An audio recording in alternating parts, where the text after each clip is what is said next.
What's up, guys, and welcome back to another Real Deal episode with the Catch. So we have a surprise for you today. It's actually not going to be as real deal of an episode that you're used to. Instead, it's a little bit different. So what we're doing is going to share a podcast that I was on called Real Business Owners, and it was just an awesome time to jam life, business, principles, and of course, real estate. We wanted to share that with you, and we thought we'd plug it in for this week's Real Deal episode. So we'll get back to our normal schedule next week with an actual deal, but until that time, enjoy this show, pull out some nuggets. I had a blast doing this with these guys. This episode came out a while ago, so some of the stuff we talk about has already happened, but go ahead and give those guys a follow over at Real Business Owners as well. They're awesome, and enjoy the show. Forward. Welcome back to the Real Business Owners Podcast. This is episode 115. Got that one right this time. Guys, today me and Kale have a guest. You know, we've kind of known him, I would say, maybe about a year or so, just in passing at the gym as he's getting his swole on. I look over at him and he's staring at my biceps a lot of the times, you know, so. They're mesmerizing. Mesmerizing, yeah. Yes. I mean, I hit arms every day. All the business. Yeah. Okay. I first met him at the $100 dinner club. Oh, we chatted it up over there. Right. Yeah. And I was like, oh, he told me that night he was doing this real estate stuff. And so this individual originally started out in door-to-door sales, right?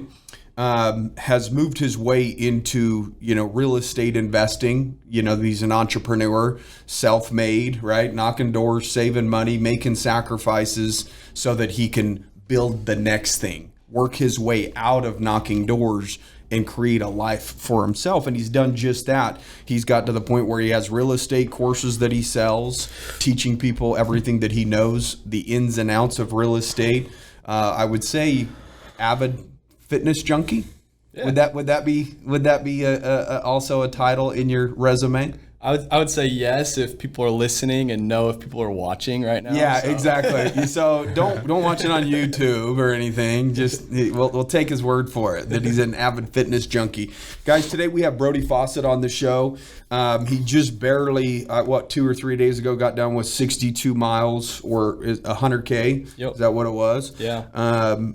Through a mountain range. I was just going to say, 62 miles sounds tough just in general, even if it's flat as hell. Hell, being on an escalator for 62 miles would take forever and would be a pain in the ass. But he did it through mountains, right?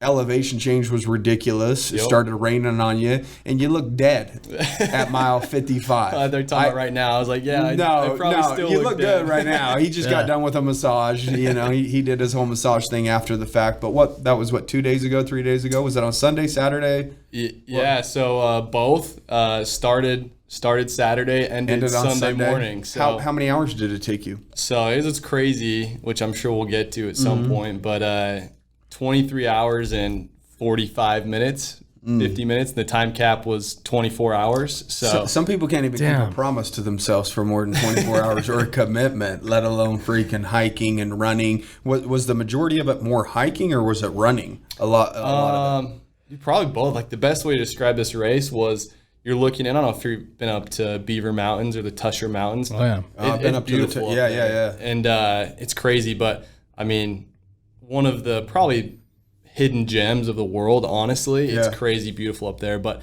I feel like the whole race course was we pick this mountain point, clear over here, go run up to the top of that, and then come back down. And they pick another one over here, go run up the top of that, come back down. So you have no idea like they just say go there and then No, you do. I mean everything's marked. Okay. They have tags, but yeah, a lot of uphill and a lot of downhill. What's the purpose of it? Why'd you do it? Why would you say yes to something stupid like that? No, it's a great question. Because 99% of people will never, ever in a million years do that. And in their mind, projecting obviously their bias, there's no reason for them to challenge themselves in that way, right? So what's your mindset around taking on large challenges like that? What are you hoping that brings to you? Yeah. Well, I think you said part of it, honestly, the fact that 99.9% of the world will never even consider it. Does that feel empowering to you when you realize you're like, okay, I'm going to take on this thing that not a lot of people will ever do in their life, but I'm going to do it, and I'm going to have that on my resume? Absolutely. Yeah. I mean, I think that's an empowering thing in general, right? Yeah. You know, you're doing something that most people wouldn't even consider. My wife and I ran, so this was my second ultra marathon, which ultra marathon is anything above 20 over marathon. Yeah, anything over 26.2. So my wife and I, we did one together. It's probably been 2 years now, and it was how long was that one? It was 174 miles. So that's a whole nother story in of its own, and it's crazy. My wife found out she was pregnant halfway through this race. We're 100 miles in, and absolutely insane story. But I think from that, like, that was definitely the hardest thing I'd ever done in my life, and it was one of the moments that I grew the most that I ever have in my life. And so I think that enough time had passed from that one where I forgot about the suck misery. of it. You drifted away from the experience and the misery. Yeah. And then the only thing that was left in your mind was the things that you gained from it. That's exactly it. Then you jump back in and do something dumb again. Yep. Because the only thing you remember is gaining from it. The misery is short term, but the gain that you get from something like that is forever. Absolutely. And that's what people just don't understand is you know, even in business, building a business, the pain of building a business, yeah, it can be miserable, but that's only for a fraction of time. But you have the ability to build something that can bring value to you forever. And too many people, I think, let the pain or the misery deter them from their commitments, right? Whether it is in business or whether it is on the trail. I mean, I don't know how you finished it looking dead at mile 55. I mean, you look like you're taco wrapped up, and it didn't look like you were moving anywhere. Yeah. You know, what was your mindset like when you were basically broke down to nothing and you were throwing up and there were still, 7 miles left to go? It was raining on you. Yeah. It just it looked pretty bleak. Yeah. I ain't gonna lie. Bro. Bleak, yeah.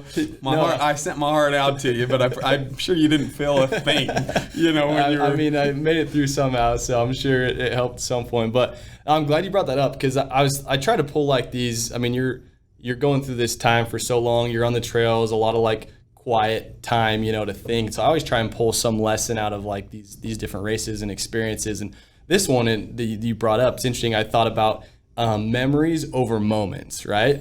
Because we go through these moments that are so much pain and like you don't think you're going to ever get through it, but eventually you do, and it becomes a memory. And so that was just part of the thing that I thought of as I was running this race. I'm like, I'm doing this for the memories, right? It's 24 hours, but I'm probably going to pull from it for the next 24 years of my life. And so along with that, another one I pulled from it was anything that goes up must also come down, and vice versa, right? So I started thinking about these because there's these times in this race when you're hiking these peaks and a ton of elevation gain at a high elevation. And so like you just are exhausted, right? Yeah. And so what I'd start to figure out was, because we were going up, it would start to get really, really hard, and then eventually it would flatten out, and it was like, okay, this isn't so bad. And then it would go up again, you're like, dude, I don't know if I can do this. And then it flattens out, or you start going down, and you're like, okay, I got this. And so kind of along with that same concept, I think it does relate to business and life and all of those things. But yeah, it was interesting because my wife came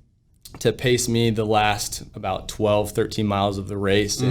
And so it was the second to last checkpoint that she met up with me. And I told her, this is about mile 52. I was like, she's like, how's it been? Like, you look great. You look strong. We had a great pace going. And I was like, honestly, like, it's been pretty easy. And I told her that, and which you wish you wouldn't have. I shouldn't have said that, right? Right? When you say it's easy, the gods of ultra racing are like, huh? Yeah, they're like, easy? say what? No, it's legit. And then it started to rain, and it got cold, and this point it's dark. And those were the ultra gods. They're like, they easy, were, man. Rain, cold. They were. Try that, then. You thought you got away with this? You're 90% done? Like, I don't think so. And so, started raining, got extremely cold. Like, I don't know what exactly happened, if it was, mild stages of hypothermia or what. I hired this coach to help me get ready for it.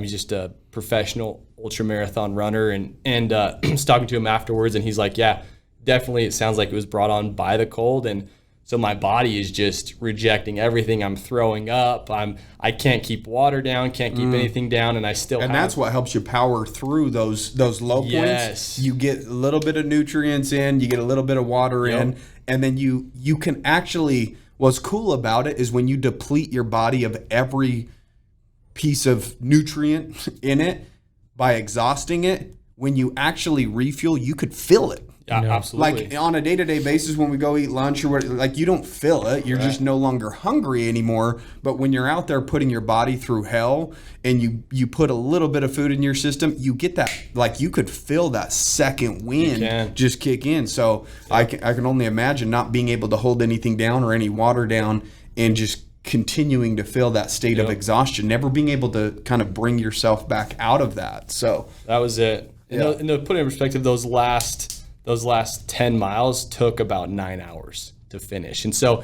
it's interesting because would you crawl? Pretty much backwards? No, pretty much. That's what it felt like. I mean, it's taken a few steps and it's throwing up, and it's almost a blur now because of that situation that I was in. And it's funny, my wife she's a nurse. She doesn't practice as a nurse, but she has her nursing degree. And she's like, I didn't tell you then, but like I was super nervous. Oh yeah. Well, yeah. You know. And but it was cool. I look at it now as a blessing because I think very few times in our life we ever put in a situation where we have the opportunity to honestly dig deep, and to push past. And I think it went back to I had already committed. I already knew, like I'm not a quitter. No matter what, I don't quit, right? If I break my leg or someone has to haul me off, that's one thing, right? And I think because I've ingrained that in my mind so much, and then I get in this situation where it's requiring me to dig probably the deepest I've ever had to dig, you know, and I can't even like describe the feelings that I was feeling. Yeah. And it's dark and it's cold and you're shivering and you're throwing up and you're just trying to take step by step. Did you feel a little defeat there for a few of those moments when you were trying to rest up and not being able to hold anything down, like just wondering, second guessing 100%. Any of that? Like, am I going to make it through this? Is this even 100%, possible? Yeah. And like I said, it goes back to like, I'd made that commitment already, so it never came into my mind of like, hey, I'm gonna pull out, or I'm gonna tell them I'm gonna pull out. Like I'd rather the time lapse, you know, and not make the time cut or someone have to come get me than for me to like raise the flag. Yeah. Right? But so we made it. The hardest part was making it to that last checkpoint. You know, it was about 3-4 miles. So finally made it there. And they had a heater there, and they had probably one of the pictures you saw me was laying down on this cot where I'm just about dead, right, shivering. And so it got to the point where like we had 7 more miles to finish the race, you know, and we knew, okay, 24 hours, that's the time cap. If you're going to finish this thing, that's the time cap to get it done. You're watching the clock. You're looking at the miles. Yes. You're just like, how can I do this? Yes. How can I just chip you're away? You're adding up in your mind. You're like, and so it just got to a point where I'm like, okay, if we're going to do this, we have to go now or else you're just not going to finish. And so it just got to that point where it's like, I have no choice but to get up and go, even though I felt worse, you know, and I wasn't getting better laying there. And so just got to that point where I'm like, hey, I know the pain of like not finishing this or quitting is going to be way greater than you'd have to carry that forever. You do. And I guarantee you with your personality, that would come back and haunt you. It would eat at you a little bit at night, knowing that you didn't finish, or you would have said, could I have if I would have pushed myself a little bit more? Mm-hmm. And one thing that I think that's really cool about some of the ultra stuff is really when somebody's neck deep in shit like that, they're not thinking about the whole thing. They're just thinking about that next checkpoint or that next mile, right? And I think that sometimes even in business, we can get caught up just with the big picture. And we get caught up in the big picture so much so that it freezes our actions. We really don't do anything to move closer to it because we just keep talking about the big picture. But what's that next checkpoint for you in your business, right? Like what's that next thing that you can do just to get a little bit closer to that big picture vision? It's good to start with a big picture. You knew what you were biting off when you signed up for it, but when you're in the middle of it, you never think of like when you're on mile 5, okay, I've got 57 miles left. That's not how you think about it. You're like, okay, we've got 5 more miles to the next checkpoint. Let's just get there. Yep. And it's just about chipping away at what you're trying to accomplish consistently, step by step, day by day, month by month, year by year. And eventually, no matter how much pain or misery or struggle that you're going through, no matter what you feel like that you can't push forward, that you have nothing else left to give, you're completely exhausted, there's still more, whether you realize it or not. And just get to that next checkpoint, and then again, reevaluate. Okay, we've got 7 more miles left. Even though I don't feel like I've got anything left to give, you gave a little bit more. And that's really what's required in business, is where most people stop, most people quit. That's where the race begins. Right? It took you 55 miles to get to that point. And that's where the work began. That first 55, that's cool. But when you have to dig deep, that's really when you find out what you're really about. It's not the first 55 miles that you figure out what you're about. It's when you don't feel like you can give anymore, but yet you give more. And then your self-confidence starts building. And again, you become an individual that no matter what you go through, you honor your commitments. Well, no matter the emotion during the struggle, right? You really train for like certain parts, right? But you don't ever train for the whole thing. Like when people train for a marathon, they're like, they train, they get out and they run, they learn like 10 miles, 15 miles, even up to 20 miles. But the last 6 miles are the hardest. No one ever really trains the last 6 miles. And like even when Trevor was out doing his 37, like he trained up to 20 miles, and I don't know how far you train. I know I saw some of your videos of you training. 30 miles. You probably didn't never do the full 62 or whatever it was, So I think we train to a certain point, but that you're right, man. That's like that last part. That's like the uncharted territory is where most of the growth is. Where you find out what you're truly about. And maybe the first 5 years in business has got you to the point where now the real work begins. Now the work now you that gotta you're stop putting going through in, just emotions that you're used to, and you're like, okay, it's time to dig. It's time to dig, and that's the time where it really is the most impactful. Is when you feel like that you don't have anything else left to give, but then you do give a little bit more in order to see that through, right? And so that's one of the reasons why I wanted to do the 37 miles, is just to kind of meet my mind again and take it into the deep waters, right? And I even did a video when I did the 20 miles saying that at mile 17 is where it started hurting. So that's where the work really ultimately began for me mentally, right? Yes, there was physical work that was done, but this is far more of a mental game than it is a physical game, because his body still kept going. It still did the 7 miles, but his mind was probably like, how are we going to, dude, you can't go anymore. His mind starts working against him. And either he's going to win his mind in that moment, or the mind is going to win and it's going to forfeit, quit, give up, and say, I can't do it. I can't go anymore. And so for me, it was just, how strong is my mentality when I hit the deep waters?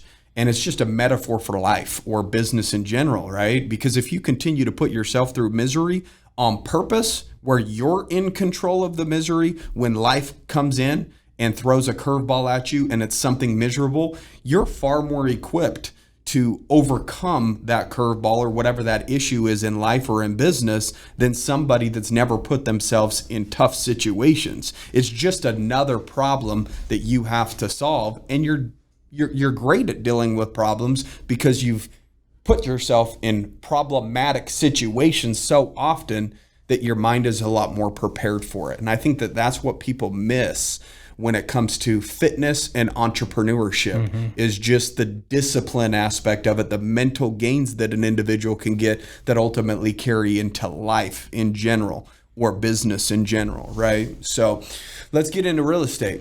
Well, hold on. I want to ask one question though. Do you have weird thoughts like this? I was telling Trevor about this because when we did his 37 miles, I only did half of it. So I didn't train, right? Yeah. The day before, he's like, do you want to come down and do this shit? I'm like, oh yeah. I said, just come in and get 10 miles or something. So I was like, I did half of it, right? And I hit these hard points too. And I told Trevor when I got back in the truck and had to kind of just watch the second half, I was like, dude, I just kept having these weird thoughts of like, and I had them while we were out there too. I was like, I'd like to know as a dad, as like a man, that like if we were in some crazy ass world war, living in the hills, doing some crazy ass shit, like, you know, like literally we had to protect our families. Like, I want to know that I could go 20 miles and back if I had to go get my kids some medicine. Like, I started thinking these weird survival shit, right? Yeah. And Trevor's like, dude, I thought some shit like that too, man. And so I'm like wondering, as you were like out there and all that alone time, do you ever think weird shit like that? Like, I like knowing that I can go through mountain ranges to get what I need to get for my family. You have more ability to survive than most because, again, based upon the disciplines that you've created and some of the things that you've put yourself through. I mean, let's be real. 95 to 98% of human beings probably couldn't trek 20 or 30 miles through the mountains today, right now, if they had to.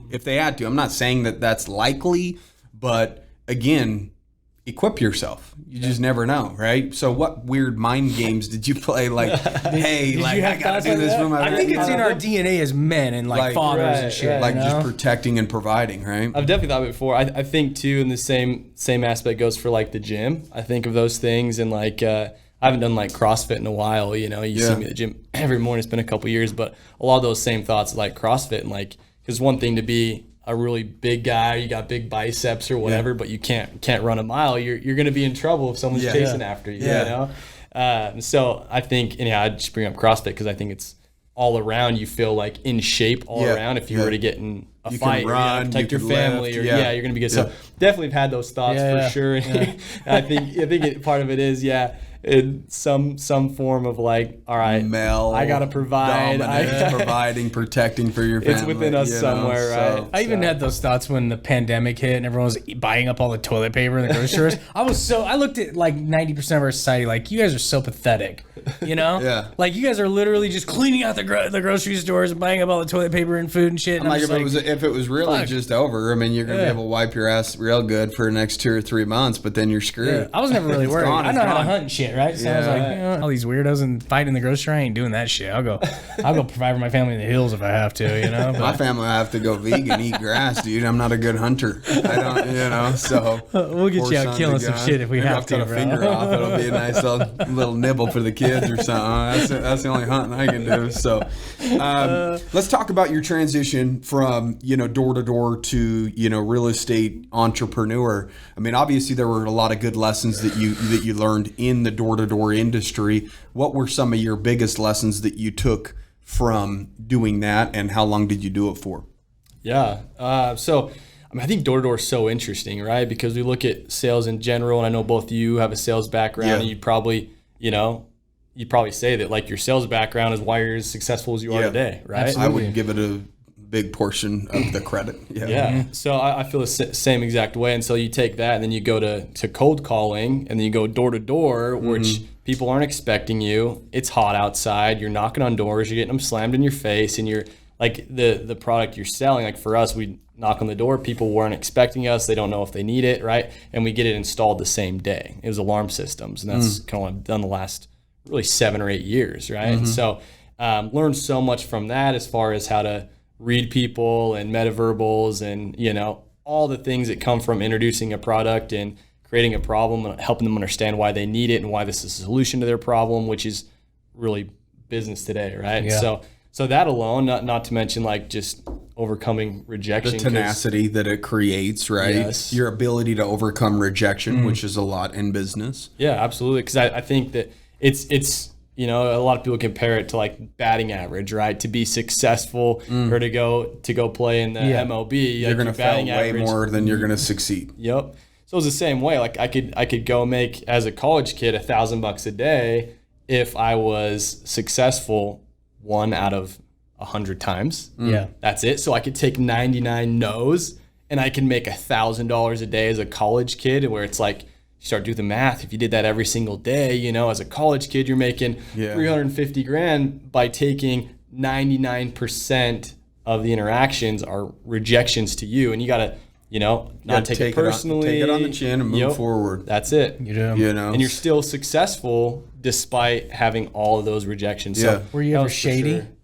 No. I had some shady dudes sell me an alarm system once. Oh, I'm sure. It's bastard. It's a 1-year contract, and you look at it, it's like They added a 0 and a 0. It's 100 year. My wife that guy pulled ripped some into, good commission. My wife was out in the garage. They must have seen her flip the light on one day because we had the little windows in our garage.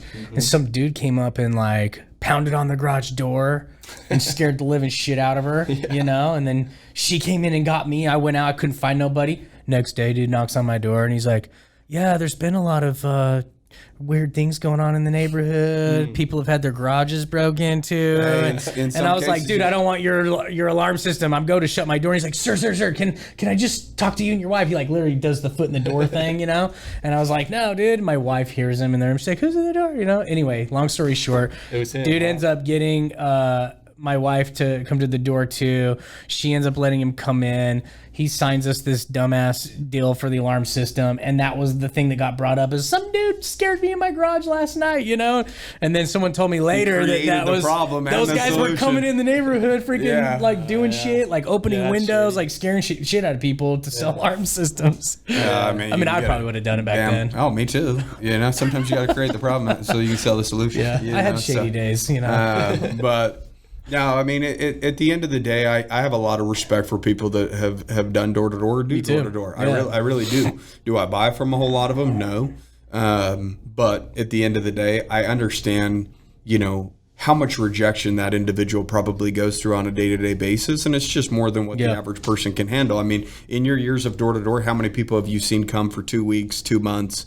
And then they're just gone. They just can't hack it, right? The door-to-door industry is a revolving door, but the individuals that seem to do well end up staying in it for 3 years, 5 years, 7 years, whatever, and then they slowly, again, callous themselves to all the rejection, all the no's. And once you get to that point, it's a lot easier to go into business and just realize that rejection is just part of the process. Putting yourself out there has to happen. You're going to get, you know, again, punched in the face from time to time, but you dust yourself off and you move on to the next call or the next deal or whatever it is, right? And so I think there's a lot of power to, you know, an individual that's young that wants to be an entrepreneur. I think that they should venture into door-to-door sales and 100%. Try it for a year, 2 years, absolutely. 3 years. One, the money's good. The money is good if you can hack it. And then also you're getting paid for training. Yep. Life training. I'll tell you, dude, you go down that road, because I've done both. I've done cold calling and I've done door-to-door. And I did door-to-door for multiple reasons, but one of the main reasons is I wanted to know I could do good at face-to-face, because on the phone you can pretend to be anybody, right? Like, hey, I'm this big shot, you know? Like deep in your voice, you I'm like do 6'6" these things, right? Yeah. instead of 5'7". Yeah, exactly. So like, you can kind of do this shit. I wanted to know I could do good at face-to-face sales. But one thing I really liked about it, and I learned this through all my sales ventures, is like you got to get good at rejection at everything, right? You got to get good at brushing it off and callousing yourself to it. But what is the huge game changer is, like, in any sale, you've got to get really good at listening. Like opening a door, getting through all the rejection, finally getting that person is so like valuable, but then you got to get really good at just like listening to these people once you do open them up. And that's going to help you as a business owner, an investor, in a relationship, employer, everything. a next level salesman, everything, relationships. And so like I always attribute my door-to-door experience as like, man, that's where I really learned like to really hone in on my listening skills and like the body language and like, you know what I mean? Really. Absolutely. And that's helped me in a lot of areas. And so I got a lot of gains out of my door-to-door experience. Yeah. You need to understand the problem that someone's going through before you can accurately provide a solution, right? So, and is business not the exact same way? Absolutely. You know? The most frustrating calls that I have with people or someone trying to sell me something or whatever is, it's like they're trying to jam me in this one-size-fits-all box, and it's like, wait, hold on. You're not listening to me. You don't. That's not even my problem. You know, if you would have asked the question, what's the number one thing you struggle with right now? I would have told you. I would have given you the answer. All the ammunition. Yes. To load all it you up have to do is just say, we solved that problem for people that struggle with this and this and this, and this is how we do it, you know, and I'm confident that we can help you. And then it's like, wow, okay, you know, here's my money. Exactly. Most low-level salesmen are just trying to think of that next thing that they're trying to get out, right? They're trying to think, what am I going to say thinking next? about themselves and that commission, you know, and not really listening or doing the body language or finding really any ammunition to make the sell, right? So you did that for a period of time. So what was some of the sacrifices that you've made in terms of, you know, door to door, then going into, you know, real estate? I mean, my guess is obviously there was probably some times where you had to put, you know, a few acorns away, so to speak, Yeah. to set yourself up to have more success, right? Yeah. You couldn't have been a door-to-door guy that was just living high on the hog, spending all their money, having nothing left, needing to go out and out and out and just refuel the lifestyle, right? Yeah. So tell us a little bit about that, because there had to be a transition period from door-to-door to real estate. Did that happen very quickly? Was it 1 year you were just done with door-to-door, all in on real estate? Or did you dabble a little bit over here as you were still making sales, growing your confidence to then make that shift? Yeah, no, I'm super glad you brought that up, because I'm extremely passionate about this subject and with door-to-door people, because the industry in general has this rap of like, you go make all this money, you go buy a nice truck, right? And like you live the dream and you whatever. And it's the 1 year guy's trying to act like he's the 5 year guy. That's it, right? And then he's over living, but the 5 year guy, he's fine. That doesn't cause any stress to his lifestyle or his income, the things that he has. But the 1 year guy trying to keep up with the 5 year guy, they've got a whole different level of stress. Even the 5 year guy has been living like that for 5 years. The problem is his income might have gone up, but so does his expenses lifestyle. And his lifestyle. Yep. So you create this situation where you feel stuck. And I distinctly remember getting into the industry and being like, I do not want to be the guy that's going to go and grind, make great money, and then look back in 5 years and be like, have nothing to show for it. Where did it go? Yeah. I have a nice truck, but where did it go? And so I think from an early on standpoint, I always had that mindset. And I think it even goes back to, I remember the very first job I ever had was my grandpa had a ranch, and I would work kind of like construction for him. He'd pay me $12 an hour. Odd jobs, whatever. Just kind of a grunt. You were doing, hey, go do this, go do that. And that was you would just go do it. I would just laboring, go do it. Right? Laboring, yep. And so, he'd pay me per hour. I remember it was $12 an hour, and I could work as many hours as I wanted. He wouldn't pay me when I ate lunch, so I'd have to take that out of my hours. And so it ingrained in me, like, the harder I work now, it's going to create an easier tomorrow. And I'm going to trade like a hard today for an easier tomorrow, because I can work really hard. And I knew if I could get 12 hours in a day, it was $144, a day, which was going to be big for me, right? As a You're already calculating it out. You're like, I can make $700 a week. But it came back to the principle of like, I'm not going to stop at 5 because I can get ahead right now. And so I think all of that just growing up that way, it brought it back to like, okay, if I'm going to go do door-to-door sales and I'm going to make great money and I'm going to manage a team and run an office, I want to put my money in a place that's going to pay me when I go to bed at night, when I sleep, despite whether I decide to wake up and go to work that day, despite if I'm on vacation. Or if you get hit by a train, or a bus. You still, more likely a bus. Yeah, I said train, and I'm like, we don't have any trains. We don't got no trains. So if you get hit by a bus, your family still will have something, rather than having to depend on you to knock doors forever to fuel the lifestyle, right? Yeah.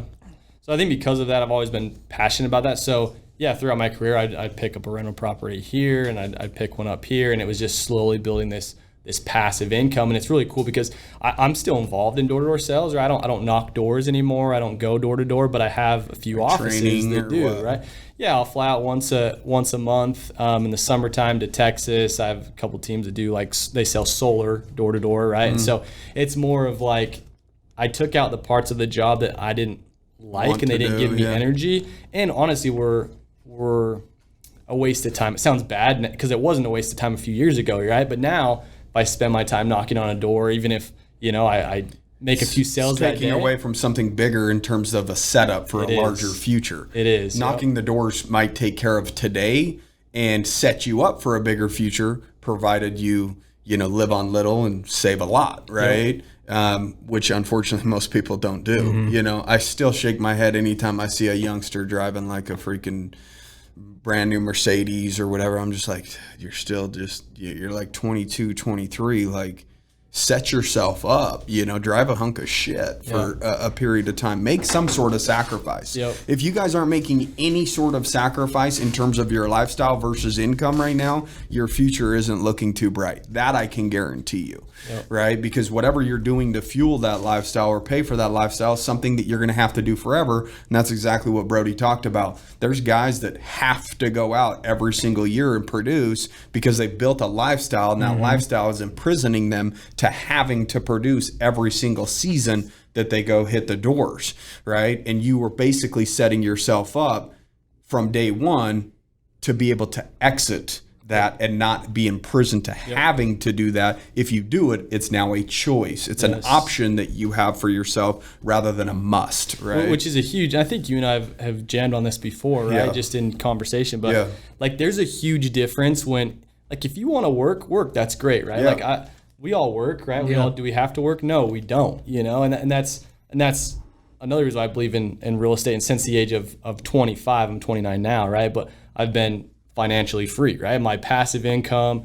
is enough to cover all of my expenses and then some, right? But obviously, so now it puts you in a situation where you choose to go and work, and that is so empowering because it's now your decision. You might live the same lifestyle, do the same things, but now you're doing it because it's your choice and not a choice that's being made for you. And so that's why I get so passionate about the door-to-door sales life and guys that make great money and nothing frustrates me more than someone who doesn't have any sort of passive income or any sort of investments, and then they made good money and they go buy a nice vehicle. Well, here's the other part. I see it all the time. The other part of it too is you get these people sometimes that are like, okay, I've worked so hard, I've sacrificed, I passed on buying these things and this lifestyle, I've got this money, I've got these savings, but then there's this other really scary part, which is that leap of faith. I've got to let go of this 20 grand to put down on my first rental property or 15 grand. And I got to get a loan in my name. And that's going to be, probably something that's going to tie up some of my credit and that I've also worked so hard for and sacrificed for, and so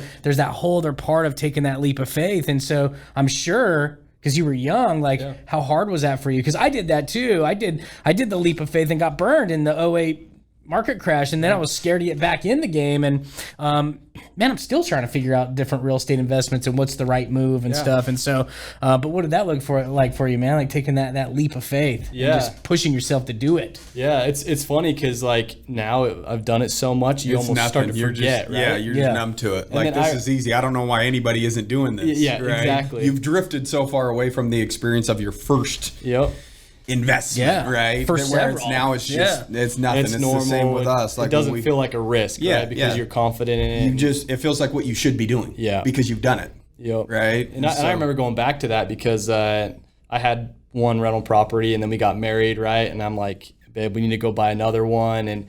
And so I had to go through the whole thing with her again, right? Yeah. Where she was like, I don't know. Should we let that safety net. I want my money in the bank. It's like it's so. You need to that digit on a piece of paper is just for whatever reason giving somebody some level of comfort, right? Rather than building a better future. And I think a lot of people prefer the comfort of staring at a number in an account than really building something 100%. That's of value for a long period of time. Yeah. And so you had to talk her into, yeah, you're going down this path with me a little bit, and there was a little bit of back and forth. Which is cool now because, and I'm sure you guys probably even have her on your show one day, but like she's an entrepreneur now, right? And she wasn't before. Like I said, she took the nursing route and was doing that. Go to school, get a good job, work 40 years, retire. Yep, and she'll net 7 figures in her business this year that she started 2.5 years ago. You know, and so I love it because it's the same thing happened with real estate. Now she's like. Boom, like we'll buy properties without even looking at them in person. And she's like, yep. Okay, feel good about it. You feel good about it. Okay, boom, done. Wire the money. Like that's it. And so the point of all this is like going back, like it was scary for her. And my first property was scary for me. Like I remember for me, the first house that I got into, I went up to SUU, right, to go to school. And all my friends couldn't find a place to stay. I couldn't find a place to stay. It was just, there wasn't a lot of housing. And so my mom's kind of done real estate on the side. And she's like, why don't you buy a house? And I'm like, well, because I don't have 200 grand in my bank account. I don't know. You're young. If you saw that or not. You're young and you're, again, projecting internal bias. Like, I'm too young for that. I can't do that. Like, that's for old people. I don't have a family yet. I don't need a house. Absolutely. Absolutely. So that's exactly how it was. And I was like, I don't have that kind of money. And I didn't understand either. I didn't understand you could leverage the bank's money. And why would the bank loan you money to buy a house that you can make money on? Well, because there's something in it for them. What's in it for them? Will they collect interest? And so it was scary though, going back, like I'm living there and this time I'm not passionate about real estate. I didn't really understand it still, right? I'm living in one of the bedrooms. And for me, it was the there was this dungeon, we call it the dungeon, right? It's this in the basement. There was no windows, and since I still have that house to this day. And since then, we've cut in windows and framed out a few bedrooms down there. With just the window wells or whatever. Yeah, a little bit of light in there. Oh yeah. Well, there was no light, and it was. I remember the carpet was made up of probably 100 different types of carpet, just shaggy, different colors, and it was hot glued down, right? And so the worst room in the house, and I'm like, well, I'll live here because it's the one I can get the least amount of rent out of, right? And so. But living there, you rented out all the good rooms, which is a good lesson for people because most people take the master suite, yes, and then just get enough for people to barely cover it. If not, maybe you pay a few $100 a month, but yet you got the nice digs, you know, in the house. But you took one on the chin there and took the shithole room. For the purpose of covering the whole mortgage, or were you actually making some money on it? So that's what was cool. Is like, so I was working at Gold's Gym at the time, and I remember making minimum wage. And if someone came in and signed up for a membership, I'd make $5 on their membership, and so I'd be so pumped because I go from $7 an hour to $12 an hour. If I can get just one an hour, an hour, you know, and I didn't even get close to that. But anyhow, so I'd get these checks from the gym, working there every 2 weeks, you know, and then I'd have all my buddies pay rent and I'd pay the mortgage, and I'd look at the two side by side after they were left over, and I wasn't paying anything, and I was making more money from all my buddies paying me their portion of the rent than I was working, right? And this was, I don't know, 15 hours a week of work, and I'm like, dude, this is so much time. And I look at this other check and I'm like, this is no time. And I'm like, what if I could do this again and again? And so anyhow, that's kind of what got it all started and got my mind going and got me passionate about it. But it was scary because I was at a point where I was like, dude, if my friends decide not to pay me rent, all the what ifs, I'm in trouble, right? And I then can't I'm afford stuck it with the mortgage. Yes. And so that's your brain trying to talk you out of something that could serve you long term. But it's, again, defaulting to the negative what if, which is what all our minds do, right? Your mind does it. Our mind, we're all human. That's just what the human mind does, and that's what everyone needs to understand. Just because your mind's a little scared, a little nervous, talking about the negative what ifs doesn't mean that the decision is the wrong decision. It's just a hard decision to make, and you have to overcome, again, internal bias that you have about, you know, being too young, or that's not for me, or what if this, all of these weird scenarios that the typical one's easy, right? Like, go to college, graduate, get married, buy a house, a 3-car or a 3-bed, 2-bath, 2-car garage house, you know, and you live it. And that's what all my friends were doing. And I'm like, dude, that's not the lifestyle. And even then, I mean, you asked about sacrifices. My wife's been an amazing part of all of this, right? 'Cause she's been going along with the ride. Like, we've, like, a lot You're trying to get goodie points on this. Keep talking about his wife. That's smart, man. She seems like a really rad chick. Yeah, I've never won't even listen to this. I've never met her, but I saw your stories, right? And how she highlighted you at the end of your race, and I was like, that's a rad wife, dude. I appreciate that. Now she's awesome, but anyhow, so she was great because we were both on the same page of like, hey, we're sacrificing now, and because the cool thing about real estate, if you're going to go and own or occupy a property, well, the amount down that you need required versus if you're just going to go buy a rental property and not live there, there's a huge difference. You know, you're talking like 3.5% compared to 25%. Exactly. So our mindset was like, let's do this as long as we can, and we can get into these houses, and then we'll move out and we'll keep them as rentals. Or like the first house we bought together, it was a duplex, right? So we rented out the basement underneath us, and at that time we were probably making $250 to $300,000 a year, and we were living in a $150,000 house that was right by the college and renting it out underneath us.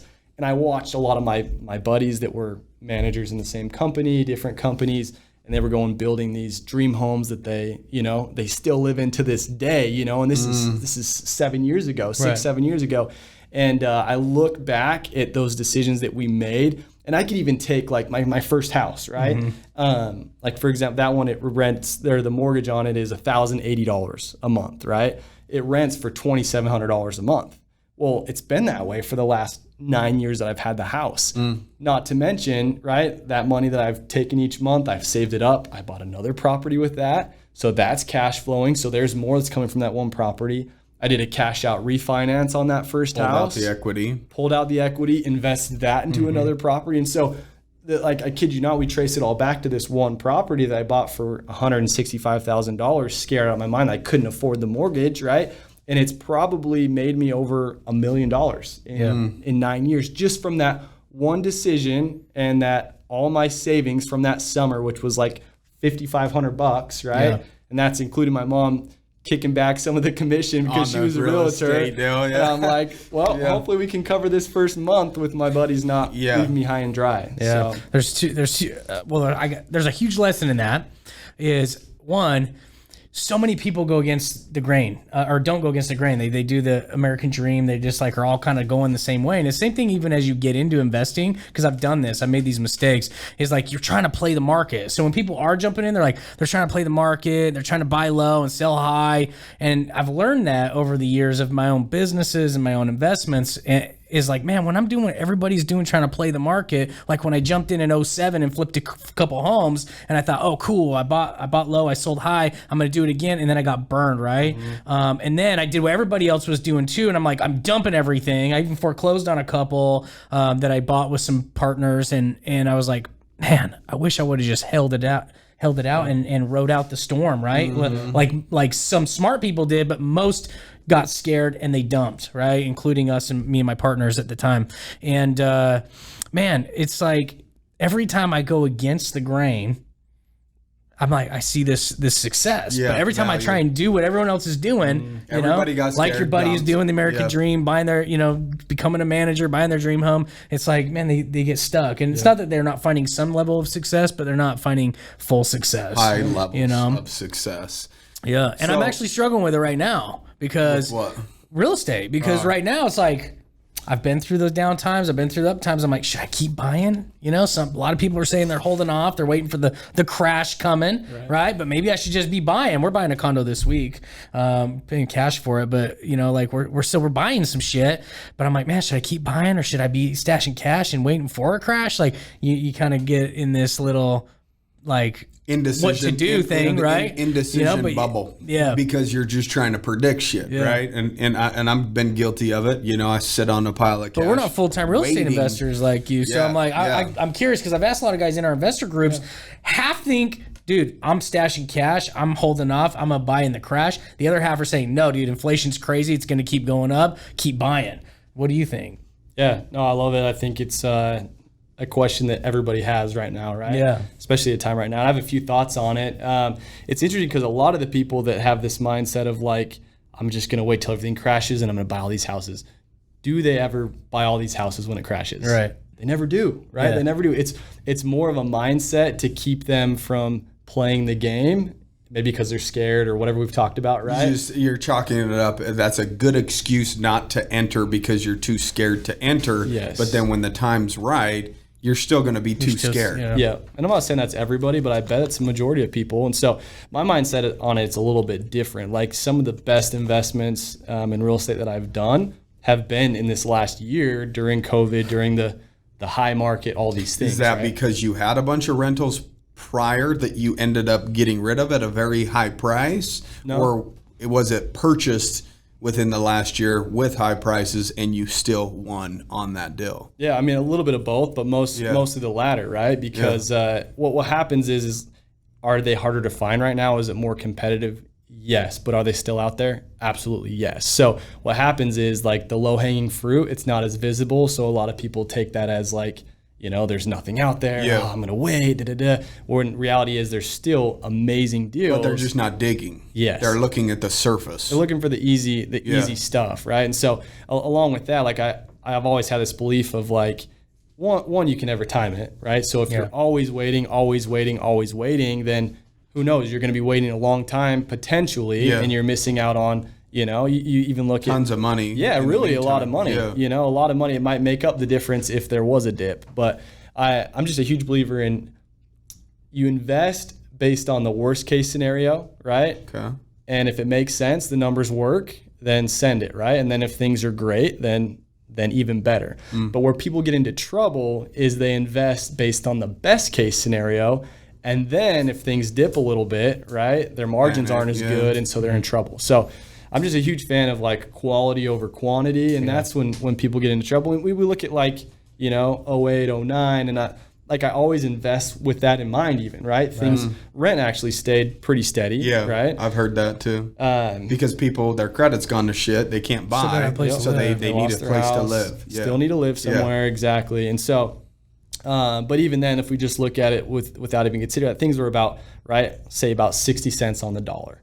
Well, so now I know, looking into it, okay, if my rent or my mortgage is $1,000, right? Well, I need to be at least at $1,600, right, of rent to make up for that margin. If things did get as bad as they were, which I don't think they're ever going to get that bad, right, for different reasons. They might dip a little bit for sure. So you factor in what you can make now, but even if the market went to shit and you had to lower rent, it's still covered. It's still good. Right. Yep. Gotcha. Yeah. So almost all of my properties, I can cut rent in half, and still have it covered. and it covers the mortgage, which is like I said, they're good deals, right? Which take more due diligence, more time to find them. But I'd rather do that and still invest and be And proactive sleep at about night, it. not worrying about what's Yes, coming. Yep. absolutely. That's smart. Yeah, do your due diligence. That is smart. So what's your long-term goal with real estate? Is the goal to have a bunch of doors in your portfolio where it's just cash flowing on a monthly basis? Do you focus more on buying and then flipping within 1 to 2 years, or do you just let the market determine what your decisions are going to be? It's like, oh shit, well, it's really high right now. Why don't we exit this one, put some cash back in the bank, and get more buying power back? Yeah, great question. So for me, it's all about freedom, right? Freedom is like, that's my why, which obviously, I mean, freedom, it's more time that I have to do what I want, when I want, with who I want, right? Spend more time with the family, like quality time and everything we've talked about. So for me, like I've flipped a lot of houses. I still will, right? I'll buy If something, the numbers sell make it, and- sense, right? Yeah, absolutely. And so, but at the same time, I don't get nearly as excited, right? To Like get one chunk of money versus that Yep. cash flow. I flipped a house last year and probably made, I don't know, 160 grand, right? And it was cool, but like I didn't get nearly as excited as just picking up another rental property that's gonna cash flow $700, $800, $900 for the rest of my life, plus principal pay down. And so all those things that factor into it, which that gives me freedom, right? Like that 160 grand, can I go live good for a couple of years? Sure, why not, Yeah. right? But it's gonna disappear at some point. It's gonna require me to go back to work, use Earn more that energy. money. Yep. So for me, it's all about passive income. That's how I invest. That's how I try to, like the properties I've sold recently, it's been because I'm not going to keep this long term, right? Maybe it's older. Maybe I foresee some problems where it's going to require me to be more of an active investor long term versus more passive the way I want to be. So dump it, invest that into something that's going to pay me passively and take less of my time. This is kind of switching gears just for a second, but tell me, I mean, you seem like a guy that your life is pretty structured. You like structure. Yeah. Has that always been that way, or was there a moment or a coach or a mentor or somebody said, dude, you need to structure your shit? You know, I see your stories or whatever with your calendar and everything's pretty much structured out, right? Yeah. And so when did that come about, and how has that served you in terms of, you know, you trying to get where you're trying to go? Yeah, it's a great question. I think from like early on, I've always been into self-development, right? And I've realized like there's a sense of fulfillment that comes from growing. Evolving, yeah. Yep. And when you're changing, you're evolving. Your brain's you're built to leveling evolve. up. It is, man. We're like one of the only things on the planet that's actually has the ability to continue to evolve. And there's no limits to evolution of what we can do mentally, right? And I just don't think enough people are doing exactly what you're talking about, even trying to evolve or do self-improvement, right? Yep. And they stay the same, therefore their situation stays the same, therefore they stay in misery forever, right? Yep. So how has structure your day made your life easier? Because some people will say, well, structuring my day, actually it's hard to structure my day. So they look at the difficult task of the structuring, but I'm guessing obviously once you walk into your day and it's already structured, I think you do it on Sunday nights. How you structure your week. Yep. So I do weekly planning every single Sunday night, and it's been good because it's kind of evolved over the years to now I have an outline that I follow on the things that I want to make sure and hit, right? And then at the very end of all that, I go through it with my wife. KPIs or whatever. Yep. Right? Yeah, exactly. And and I think to like answer your question, the problem is with shooting from the hip is like you you don't get the big rocks in. The things that are most important, they don't just happen. And it goes a lot along the lines of living life by default. You know, whatever comes at me, I'm going to roll with You're it. reactive Very reactive instead of proactive. Yeah, you're not designing it. And so I'm huge on like, I mean, you can see my shirt, right? Like dream it, write it, build it, live it. Like it all starts with like dreaming it and designing it. It's like, what does my dream life look like? What time do I wake up in the morning? Where do I vacation to? What does my house look like, right? How much time do I spend with my kids? Like what type of a body do I have? Whatever, right? And so you first start by dreaming it and you write it down, which is another one of my practices. Every single day, I'm writing down my top 10 goals that I want to accomplish within the next 12 months. Every single day. Have we ever been on your goal list to get on the show? Say yes. Yes. Is there a wink? Or you got a piece of dust in that eye. That was just a piece of dust. Yeah, that's no. I mean, one thing, like, I mean, having an impact, right, is fulfilling. Yeah. And so, like, that's something I've written down for sure. Is like, hey, I want to do more podcasts. So, like, in a roundabout way, absolutely. You know, I want to impact people. I want to help people. Whereas I feel like I am younger, and there's so much fulfillment that comes from like freedom and passive income and building that. And I feel like real estate's so cool. Like I just did a real estate deal. It's being built right now up in Bryan Head. It's a tiny home resort, right? I put 50 grand in. I found a partner to fund the rest of it. We split it 50-50, and this property will make me $10,000+ a month for the rest of my life. So this one's full. We'll find another one. But the point being, right, is like that's for me. That's 6+ figures on one deal that cost me 50 grand. If I can get this land tied down in Washington, you want to do another one? Yeah, I think we can only fit like 8 on there, but it's a couple acres, 2.5. Yeah, something like that. Yeah, we've been trying to buy it from Staley Farms. Cool. Yeah. You got a good hookup there. Yeah. You got an in. Yeah, I did. Yeah. Maybe. now everyone's listening I keep getting shut down, man. I'm gonna make it happen. Everyone's just overhearing us now start talking about getting into some shit, you know. No, I love it. But the point is, like, you don't have to have a lot of money. There's a lot of deals, even like this year I've done where I find the deal, owner finance deal, right? Like they don't want any money down. They just don't want to have to pay capital gains tax on it. So they're financing it to me where I'm paying them, but the monthly renting it out for double, and didn't cost me any money to get into it. Yeah. So I get so passionate about that stuff because a lot of people have this like, it's almost like an excuse, right? I don't have credit, or I don't have money to get down. You might not have credit now. You might not have money now, but that doesn't mean you can't have credit or money within the next 6 months or the next 12 months. Don't use today's problems or your situation today to disqualify you from a better future. And that's what most people are doing. They look at their situation right now. That's cool. Well, why don't you dream about something? Why don't you write it down so that you have something that you're working towards, even if you're not an entrepreneur? What are you working towards in your life?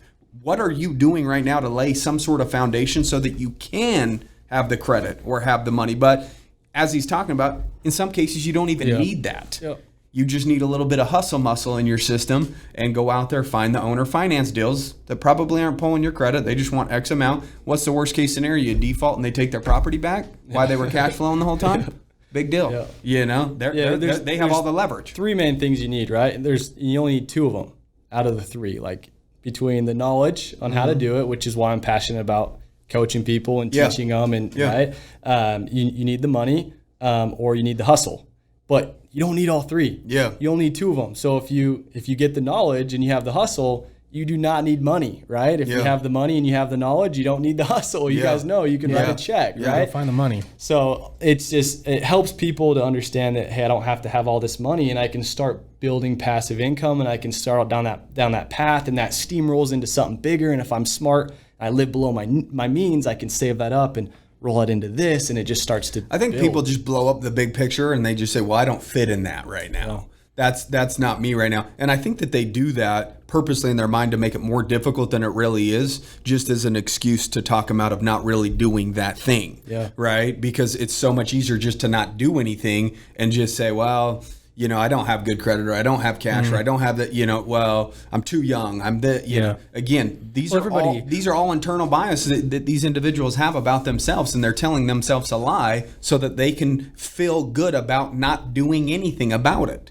Because if they said, I am truly capable, I have all the resources, but yet they do nothing about it, they'd feel like shit. Yep. So what's the best way to not feel like shit? Is create some stupid ass excuse of why you're not doing the thing that you really say that you want, and blow it up bigger than it really is, just to talk yourself out of not doing it, so you don't feel like shit. Everybody has dreams and everybody has visions. The problem is a lot of people don't believe in themselves, like you're saying. Yeah. And so it's like they get in that mindset of, well, must be nice, but it's not in my cards. Yeah. The difference is Brody writes it down. He creates a structure around it. Even if you can't find a structure, like if you want to get in better shape, you can go on YouTube and find a guy that's clearly got great, success in his shape, and you can follow his structure and you get those results. But even if you don't have that, you can write it down. You can create your own structure. Like, hey, if I just make 10 calls a day of maybe investors or different rental properties, or, get on the MLS, or if I create some sort of structure every single day to find these right deals and go find them and bring them to an investor that has money and get myself some points in the deal or whatever. Yeah, exactly. You could create your own structure,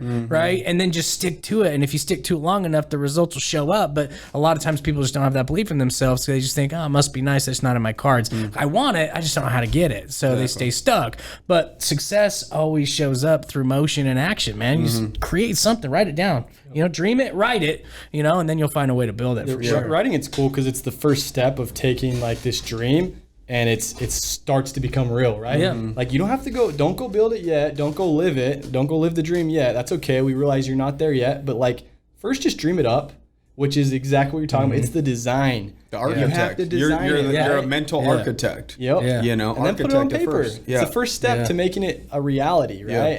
And do it again and again and again to where you're so crystal clear on what you want that all of a sudden you recognize these opportunities that were always there, but because you didn't know what you wanted or know what direction you wanted to go or what you wanted to be or the life you wanted to live, you didn't recognize You missed out on the opportunities because you didn't even see it. Because you're not in the right mindset. Your perspective is off because you're not actually, again, focused on what you truly want. And when you're focused on what you truly want, you can start seeing opportunities everywhere because, again, you're focused on what you're trying to accomplish rather than just being a reactive state all day, reacting to whatever life problems are happening at that moment. So it isn't fun. That's not a fun way to live. It's not exciting. I want to take control of life, right? Yeah. And that is fulfilling. And it's like, if you don't know where you're going, any path is going to get you there, right? And so it's like, it doesn't matter if your business is successful or not successful right now, or you're just starting out, or you want to branch off on your own, or whatever it is. It's so cool to break it all the way down to be like, hey, I know what I want. I'm clear on that. So now I have motivation to go act. And I think with what you're talking about, Kale, it's like people, they don't have the desire to go do that and to go put in the inputs because it doesn't mean anything to them. There's no purpose behind it. And so you have to make it matter, and then you just reverse engineer it. And now, so everything you're doing, you go put in the cold calls because ultimately it's leading you to this life that you want to live, and there's purpose behind it. 100%. Yeah. Well, when you're writing it out, dreaming it out, or whatever it is, and you have that on paper, just like we talked about earlier in the podcast, well, what's the next checkpoint? What's the next thing that you can do to get closer to that thing or those things that you say that you want? Right? If it's in great shape and you're out of shape, the first thing that you go to the gym the next morning. Yep. That's an easy checkpoint. All you're doing is focusing on just the next morning, not saying I'm going to do fitness for the next 20 years or the next 200 pounds that I lose. No, just make it a lifestyle by, again, structuring out your day. I do this every single day that I wake up. And these are my 2 or 3 non-negotiables on how I start my day or how you start your week on a Sunday night by, again, these are non-negotiables that you have with yourself. And all you've done is just do the work. Yep. That's it. 100%. You're no different than anybody else. You've just done the work. You sat down on a Sunday when other people want to relax. You structured your week. Most people dream about it, but they never write it down. Yep. We're all daydreamers. Yep. We've all had thoughts of living this amazing life and this, that, the other. But then some people, again, the thoughts, well, that's not for me. That's for those people or whatever. I don't know who those people are. Those people, I guess, are just the people that take action. So it is for those people. And it gets easier, just like we talked about earlier, that leap of faith and making those deals originally are a lot harder. Yeah. But, over time, you become numb to it. And it's just what you do, right? So really is. if somebody's interested in checking out, your real estate course or or communicating with you or asking you a question in regards to real estate, one, how would they find the course? I know it's not anything crazy expensive. It's not a $5 or $10 or $20,000 course. No, not at all. It's just something basic where you have some information and some knowledge deeper than what we just went on today's podcast. Well, before you tell him, here's the thing I like about Brody. Okay. The dude makes money in real estate, so his courses and his education is just like more his passion. Yeah. He doesn't go out and promote it. Yeah. He doesn't go out and run ads. Like it's more of like a passion of his. He's actually out there doing it. So it's not one of those coaches or mentorship programs or courses that you go out and buy that someone's just trying to, get 97 bucks or $1,000 or whatever from you. Like it's just like the dude's out doing it. Yeah. So it's good shit, you know? It's like true mentorship. Well, the reason why people like our podcast is because we're in the day-to-day grind just like anybody else. We're showing up building businesses just like they're showing up trying to build their business. And you guys are real. Like I was thinking about this before coming in today. I was like obviously the name of the show, right? Yeah. Like real business owners, but I think it's fitting that you guys are real people. Yeah. Right? And like I say that because it's interesting. You see someone on social media, or you hear their podcast, and then you get to know them outside of that, and they're like, man, it's not even the same person, right? Yeah. It's not the case with you guys, and so I think that's really cool. You guys are very authentic, and so I say that, I think we're really just too dumb to be somebody else. We're not smart enough to, I probably agree with that. We can only just be ourselves. That's as smart as the level that we get to. I wish it's too much work to fake it. Yeah, so exactly. we'll I don't just have that actually much work energy. on The business consumes too much energy. I don't got the energy to exude something else, right? But we've both talked to you. Trevor's talked to you at the gym. I've talked to you at the gym. And then we've talked about you. And I'm like, dude, he doesn't really make a whole lot of money off it. Because we've asked about your course stuff. Because we got a lot of course creators that send us business. So that's why we've asked about it. And then you're like, well, my course is just kind of like this thing that I do because I love it and I'm passionate about it. I love coaching people. But I make all my money in real estate, you know, and your door-to-door companies and stuff. So I think that's what people need to look for. And that's why I wanted to bring it up before you tell them how to connect with you, is because there's so many courses out there that's how people make their living. And that's not how you make your money. You make your money by doing it. And by default, you coach because it helps evolve you and it's something you're passionate about. And that's what people should be looking for when they're looking for a mentor. They're looking for like real good information. Is like you're getting it from people actually doing it, and this is just their passion thing, you know. And so that's what I like about you. That's hard to find these days, right? Like it's hard. I just went to most people put a course together because they're struggling and they just need to sell. They need to make money. Exactly. Yep. I went to kind of a mastermind group 2 weeks ago, and the one thing they talked about reach times. Oh, I'm gonna mess it up now. Reach times results equals like your like who you are, right? How successful you are. And so he's like, the problem is people out there, they have really good reach, but they don't have good results. And by default, like they're being successful, they're making money. And so he's like, it's so hard in today's day and age because you need the results and you need the reach, but like it's hard to decipher between, hey, is this person, do they have the results or do they just have the reach, right? In other words, what he's talking about reach is just attention. Right. You know, if somebody's basically saying, hey, I've got 500,000 followers on Instagram, now I just have a bunch of attention or reach. Yeah. So I'm going to come up with something bogus and just sell it because I have that much attention, right? Which is not the right way to do it, right? It's just more of a passion play. It's more like a cash grab deal, you know? Right? If we were doing cash grab on coaching and mentoring, we would have done that a year and a half ago when people started hitting us up. We actually tell people no. We're like, no, we don't want you. Yeah, when we had 30,000 followers on Instagram, we could start selling shit. But that's just not what it's about. We want to do it when we have the time and the energy and the passion to put into it, which is something that we're working on right now. We're just literally starting to structure some things. Deloading our schedules, our plates, the day-to-day stuff to where we can kind of pop in and out. And at the end of the day, as owners of the business, we should just be the individuals creating the awareness on our businesses, not necessarily having to operate our businesses every single day. And so that's the shift that we're ultimately making, and so that we can do some of the fun stuff, right? You put a course together because he enjoys it. It's fun to him. This is what obviously excites him, as you could tell on the podcast. And so it's just going to be good, genuine information.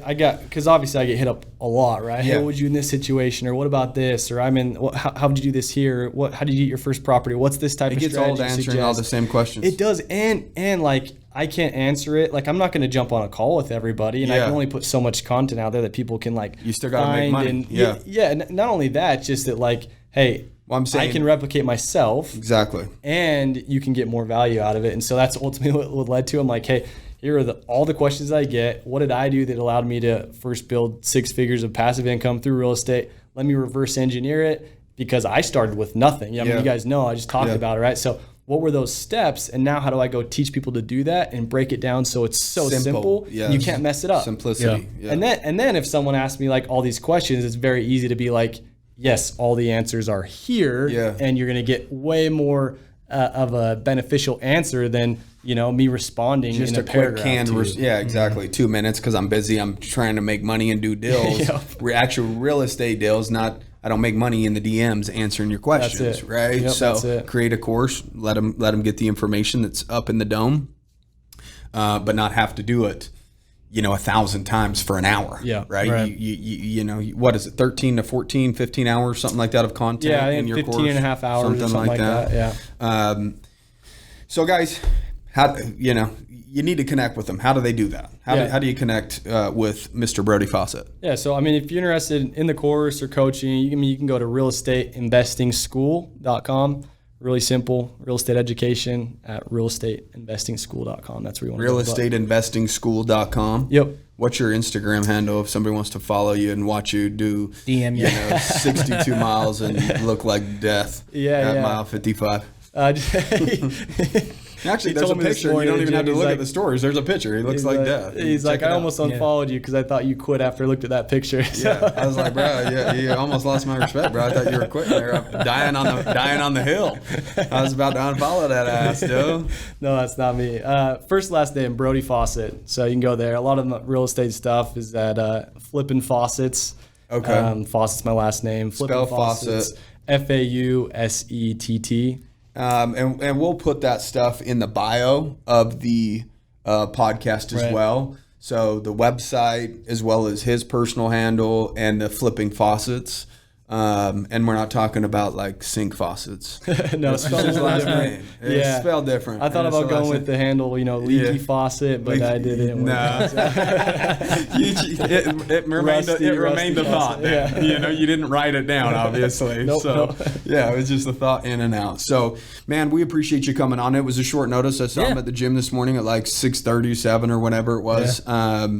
And I said, why don't you come in and do a podcast? Yeah. And he made it work for us today. So we definitely appreciate that, coming in on a short notice. And I thought it was super I knew it would happen eventually. We talked about it clear back at the $100 dinner thing. And I'm glad it happened today. I was waiting to build it up and see if I could charge him $5,000 to get on the show. Yeah. Like, bro, you'll sell 1 million courses. We'll promote your course. And he's like, I don't care about that. Give us some commission. No, we don't do any of that shit.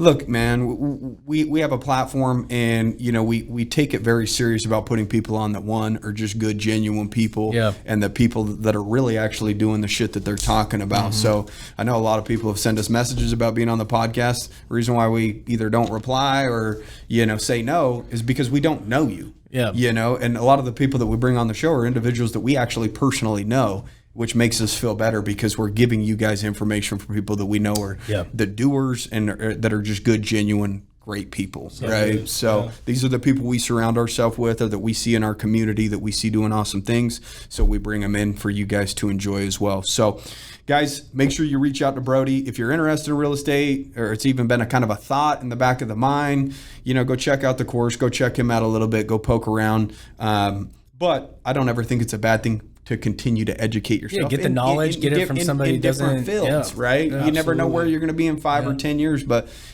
continue to evolve and add something new to the mind, because that's what it's there for, is to learn and evolve, and it's a form of self-improvement, just having more ammunition to be able to figure out ways to make money if you ever needed it. So absolutely, guys, we hope you enjoyed today's episode. I know me and Kale did, for sure. Again, appreciate you coming on, and go connect with them. Kick ass. Have a good one, guys.